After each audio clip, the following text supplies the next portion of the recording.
열왕기상 12장입니다. 1절 3절. 르호보암은 이스라엘 백성들에게 왕으로 세움받기 위해 세겜으로 갑니다. 르호보암이 다윗이나 솔로몬처럼 백성들이 자발적으로 왕의 고향으로 와서 세움받은 것이 아니라 본인 스스로 왕으로 인정받기 위해 종교적, 정치적 중심지며 중립적인 세겜으로 갔던 것이죠.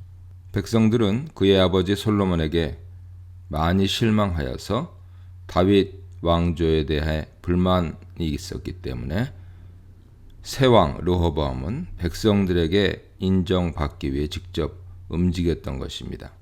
다윗도 처음에는 헤브론에서 왕이 되었다가 사울 가문이 중심이 된 북쪽 이스라엘 사람들이 그와 연합한 후에 통일왕국을 이룰 수 있었죠. 하지만 다윗 통치 후기로 가면서 유다 지파 사람들과 북쪽 이스라엘 사람들 사이에 갈등이 등장했습니다. 사무엘하 19장 40절에 참조하세요. 그 결과 세바가 반란을 일으켰었죠. 이런 남북 갈등은 솔로몬 때 거의 등장하지 않다가 르호보암 등극 때 다시 시작됐습니다.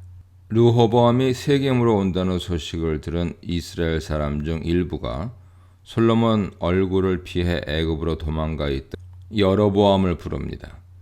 여로보암은 솔로몬이 죽은 후에도 애굽에 있었기 때문입니다. 사람들이 여로보암을 부른 이유가 나오지는 않지만 애굽으로 도망가기 전 여로보암이 사람들을 모아 솔로몬에게 반역했고 그것 때문에 솔로몬을 피해 애굽으로 정치적인 망명을 한 것으로 보이죠.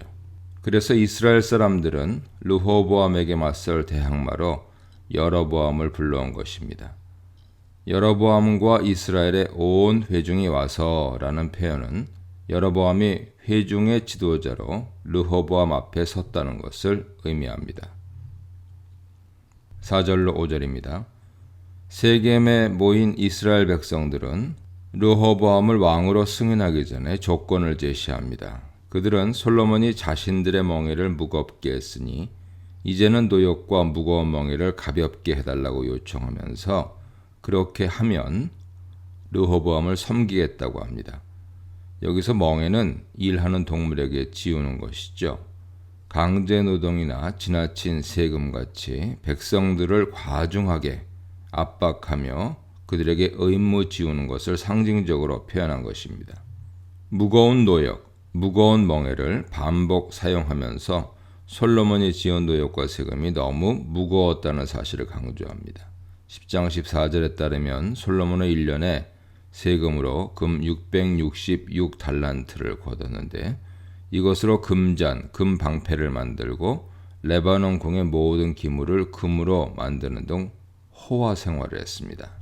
그에 더해 1000명이나 되는 부인과 많은 병거, 말이 있었기 때문에 아무리 무역을 잘하고 주변 나라들에게 조공을 받아도 필요한 재물을 충당하려면 세금을 과중하게 부과할 수밖에 없었죠. 또한 솔로몬은 20년 이상 계속 건축을 했고 이 일에 백성들을 차출하여 부역을 시켰습니다. 솔로몬이 하나님께 지혜를 받고 이것으로 주변 나라들과 무역을 하고 조공을 받으며 엄청난 부를 이루었지만 이 재물로 백성들의 삶을 편안하게 해주고 그들을 풍요롭게 만들지는 않았습니다.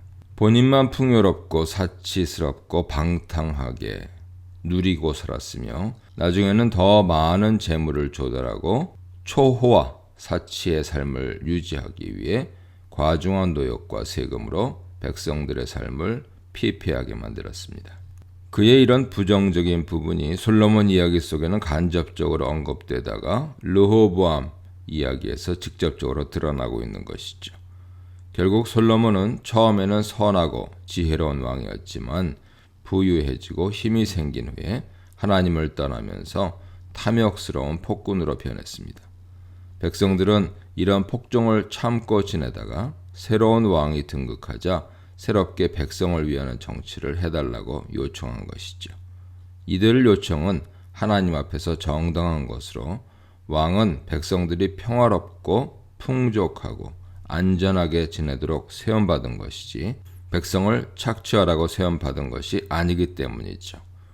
르호보암은 생각지도 못한 제안을 받고 3일 동안 생각할 시간을 달라고 하며 이스라엘 사람들을 돌려보냅니다. 6절 7절입니다. 백성들 제안이 심각하다는 것을 인식한 르호보암은 먼저 솔로몬을 섬겼던 노인들에게 조언해달라고 겸손하게 요청합니다. 여기서 노인들은 늙은 사람이 아니고 솔로몬 왕궁의 신하였던 원로 대신들을 의미하죠. 이들은 왕이 백성들의 종이 되면 백성들은 영원히 왕의 종이 될 것이라고 충고합니다. 이런 대조는 오늘 왕이 백성들의 종이 되면 백성들이 영원히 왕의 종이 될 것이라고, 오늘과 영원으로 한 번만 이들의 요구를 들어주면 그들은 계속해서 왕을 섬기게 될 것이라는 의미입니다. 이들의 충고는 정적으로 매우 탁월하고 실제적인 대답입니다. 그들의 말을 들어주는 척하면 백성들은 결국 왕의 종이 되어 왕 마음대로 다스릴 수 있게 된다는 뜻이죠. 이 제안은 일단 백성들과 르호보암에게 나쁘지 않은 것입니다. 하지만 르호보암은 마음에 들어하지 않았습니다. 8절로 11절입니다. 르호보암은 원로들의 자문을 외면합니다. 자신이 굽히고 들어가야 한다는 사실에 자존심이 상했습니다. 대신 자신과 함께 자란 젊은 신하들에게 조언을 구합니다. 르호보암과 같이 자란 젊은이들은 귀족들이나 왕족들로 솔로몬의 부유함을 같이 누리고 사치스럽게 자란 사람들이죠. 젊은 사람이라고 해도 르호보암이 41살에 왕위에 올랐으므로 육신적으로 젊다는 의미가 아니라 원로들보다 정신적으로, 정치적으로 미숙하다는 의미죠. 이들은 백성들 상황이 어떤지, 왜 이런 요구를 하는지 전혀 고려하지 않았습니다. 이들은 백성들이 바친 것을 갖고 부유하게만 자랐기 때문에 백성들이 세금을 바치고 노역을 제공하는 것을 당연하게 보았죠. 백성들이 그것을 거부하는 것은 상상조차 할 수 없었습니다. 백성들은 단지 왕의 통치 대상이며 억압 대상으로만 생각했습니다. 철저히 르호보암 입장에서만 생각했고, 르호보암이 솔로몬보다 더 위대한 왕이니 솔로몬 멍에보다 더 무거운 멍에를 매게 하라고 조언합니다. 만일 응하지 않으면 솔로몬의 채찍보다 더 강력한 정갈로 징계하겠다고 선언하라고 조언합니다. 두 가지가 나타나는데요. 첫째, 솔로몬은 통치 후기로 갈수록 강압적인 방법으로 백성들을 착취했음을 알 수 있습니다. 둘째, 정갈에 대해서 많은 학자들은 정갈 모양의 채찍을 상징하는 것으로 보고 더 고통스럽게 징계하는 것이라고 해석합니다. 정갈은 독을 가지고 있기 때문에 정갈로 다스리겠다는 것은 죽이겠다는 협박으로 해석할 수 있는 것이죠. 르호보암은 강압적으로 백성들을 다스려 왕의 위엄을 세우라는 젊은 사람들의 말을 좋게 생각합니다. 르호보암의 모습은 다음과 같이 평가할 수 있습니다. 첫째, 그는 하나님께서 왕을 세우신 이유에 대해 전혀 생각하지 않는 인물이었습니다. 둘째, 백성에 대한 공감과 애정이 전혀 없습니다. 우리의 진정한 왕이신 하나님께서는 우리의 삶을 늘 살피시고 짐을 덜어주시는 분이죠. 그런데 르호보암은 자신의 이익과 권위만 생각하고 있는 이기적이고 독선적인 인물입니다. 그 주변 젊은 사람들이 르호보암에게 이런 조언을 한 이유도 그의 성격을 알고 있었기 때문에 왕의 마음에 들기 위해 이런 조언을 한 것으로 보입니다. 결국 이런 르호보암의 성격이 이스라엘을 분열 왕국으로 만드는 원인이 되며 하나님 예언을 성취하는 원동력이 됩니다. 이 문단에서는 북이스라엘과의 협상, 장로와 젊은 그룹의 자문, 권력 요구로 인한 오판에 대해 묵상해 보시기 바랍니다. 12, 15절입니다. 여로보암과 백성들은 르호보암이 말한 대로 3일 만에 다시 찾아옵니다.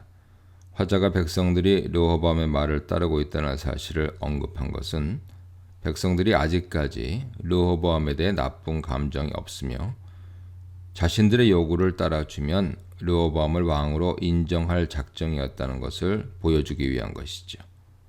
13절에서 왕은 거칠게, 모질게 대답했다라는 표현을 통해서 왕이 여로보암과 백성들을 함부로 대하고 있음을 드러냅니다. 화자는 정치적으로 지혜로운 노인들의 충고를 버리고 어린 사람들의 자문을 따랐다는 사실도 다시 한번 언급하고 있습니다. 그는 자신의 젊은 친구들이 말해준 대로 백성들에게 그대로 말하는데 이것은 르호보암이 젊은 친구들의 말을 매우 흡족하게 여겼다는 것을 의미하죠. 다만 부담스러웠던지 자신과 아버지를 비교한 부분만은 생략했습니다. 이런 모든 언급들은 백성들의 반란이 르호보암의 잘못이라는 사실을 강조하기 위한 것입니다. 르호보암은 자신을 왕으로 인정할 의사가 있었던 백성들을 거칠게 대하여 분노하게 만들었고 노인들의 지혜로운 충고를 버리고 어리석은 선택을 함으로써 이스라엘이 분열하도록 만들었습니다. 15절에서 열왕기 화자는 이렇게 르호보암이 백성들의 말을 듣지 않은 것은 여호와로 말미암았으며 아히야를 통해 하신 말씀을 성취하기 위해서라고 합니다. 여기서 한 사건에 대한 인간의 책임과 하나님 주권을 어떻게 해석할 것인지 문제가 대두됩니다. 분명히 르호보암은 자신의 욕심과 잘못된 선택으로 나라를 분열시켰습니다. 하지만 하나님 관점에서 보면 르호보암의 어리석은 선택까지도 하나님 주권 아래 있죠. 하나님께서는 솔로몬 잘못을 심판하기로 작정하셨고 르호보암의 완악한 마음을 돌릴 기회를 주시지 않고 악하고 어리석은 마음대로 결정하도록 내버려 두신 것입니다. 이것은 바로가 하나님 명령에 복종하지 않고 이스라엘 백성을 보내지 않고 결국 후에 하나님께서 그의 마음을 완악하게 하심으로 돌이킬 기회를 주지 않으신 것과 동일하죠. 하나님께서 인간에게 내리시는 가장 큰 심판은 악하고 어리석은 마음을 돌이킬 기회를 주지 않으시는 것입니다. 16, 17절입니다. 온 이스라엘 백성들은 자신들의 말을 왕이 듣지 않는 것을 보고 르호보암에게 다윗 왕가와의 관계를 끊겠다고 선언합니다. 다윗과 무슨 관계가 있느냐? 이새의 아들에게 받을 유산이 없다는 말은 다윗 왕가에는 자신들이 가질 어떤 목도 없다는 뜻이죠. 여기서 다윗을 이새의 아들이라고 부른 것은 더 이상 그를 왕으로 인정하지 않겠다는 의지의 표현입니다. 이스라엘은 자신의 장막으로 돌아가라고 하였고 이스라엘 백성들은 자신의 장막으로 돌아갑니다. 여기서 이스라엘은 북이스라엘을 의미하죠. 다윗 왕정에 대해서는 이제 네 집이나 돌보라고 하는데 이것은 유다 지파만을 다스리라는 뜻입니다. 결국 이스라엘은 각자의 집으로 돌아갔고 르호보암은 북쪽 이스라엘의 지지를 얻지 못하고 남유다를 중심으로 왕위에 오르게 되었습니다. 결국 통일왕국은 깨졌고 다윗이 처음 왕이 되었을 때 상황으로 돌아갔습니다. 3대를 못 간 것이죠. 18절로 20절입니다. 자신에게 등을 돌린 북쪽 이스라엘 결정을 받아들이지 못하고 르호보암은 다시 북쪽 이스라엘에 대한 통치권을 회복하기 위해 아도람을 보냅니다. 아도람은 사무엘하 20장 24절에 언급된 동일 인물로 솔로몬 때 노동 감독관을 지낸 아도니람과 같은 인물입니다. 열왕기상 4장 6절 보세요. 즉 아도람은 다윗 시대에 발탁되어 솔로몬 때까지 감독관을 지낸 원로 관리로서 르호보암은 그제야 원로들을 활용한 것입니다. 하지만 이는 매우 어리석은 선택으로 아도람은 북쪽 이스라엘 사람들의 돌에 맞아 죽습니다. 르호보암이 아도람을 보낸 이유를 본문은 설명하지 않지만 일단 아도람을 보내 노역에 대해 협상을 하고 이스라엘과 화해를 시도하려고 한 것 같습니다. 하지만 지금까지 이스라엘 사람들을 심하게 노역시키던 노동 감독관을 이스라엘 사람에게 보낸 것은 큰 실수였죠.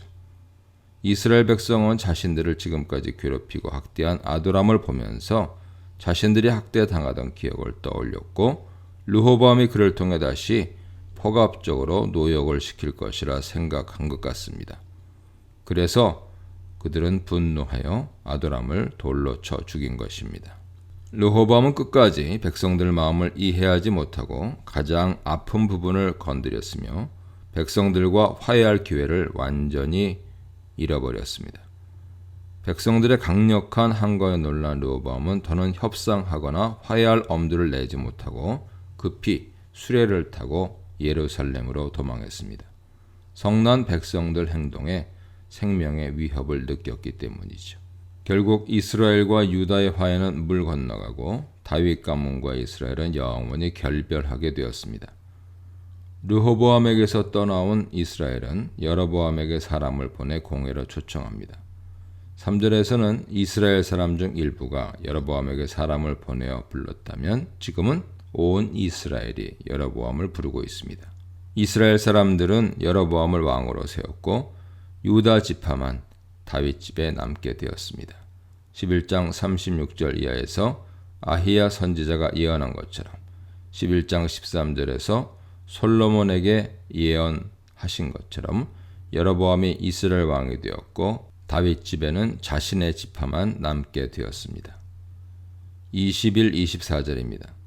예루살렘으로 돌아온 르호보암은 이스라엘을 무력으로 복속시키기 위해 유다 지파와 베냐민 지파를 모아 전쟁을 준비합니다.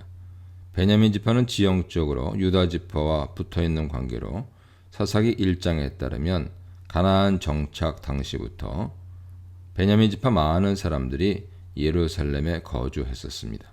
후에 다윗이 예루살렘을 여부스 손에서 완전히 정복하면서 다윗 가문 성읍이 되었기 때문에 예루살렘이 유다 지파의 중심이 되었던 것이죠. 따라서 예루살렘을 중심으로 유다와 베냐민 지파는 매우 가까웠고 베냐민 지파는 유다 지파 편을 든 것 같습니다. 이렇게 모인 군대가 18만 명인데 매우 많은 숫자죠. 하지만 하나님께서는 하나님의 사람 선지자 스마야에게 임하셔서 전쟁을 하지 말라고 명령하십니다.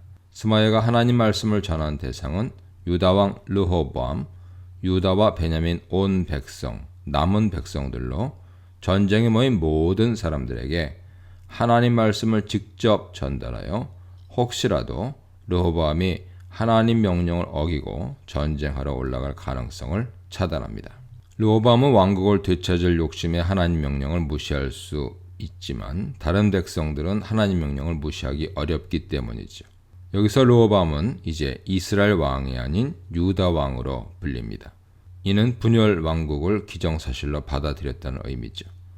하나님께서 싸우지 말라고 말씀하시면서 비록 분열되었지만 이스라엘은 여전히 형제라고 말씀하십니다. 그러면서 하나님께서는 이스라엘과 여로보암의 반란이 하나님의 뜻이었다는 사실을 밝히시죠. 하나님께서 나라를 다윗 자손의 손에서 빼앗겠다는 예언을 솔로몬과 여로보암에게는 주셨지만 르호보암에게는 말씀하지 않으셨습니다. 그렇기 때문에 르호보암은 여로보암의 반란을 전쟁으로 진압하고 다시 통일왕국을 이루려고 한 것이죠. 하지만 이 모든 일이 하나님 뜻에 따라 이루어졌다는 사실을 밝히며 하나님 뜻을 따르라고 명령하신 것입니다. 하나님 명령을 받은 사람들은 그 명령을 따라 모두 자신의 집으로 돌아갑니다. 르호보암도 마지막 순간엔 하나님 말씀에 순종한 것이죠. 이렇게 이스라엘은 솔로몬 범죄로 인해 그의 아들 르호보암 때 나라가 둘로 갈라지게 됩니다. 이 문단에서는 귀를 막은 르호보암, 남북 교류를 막은 북쪽 지파들, 전쟁을 막으시는 하나님에 대해 묵상해 보시기 바랍니다.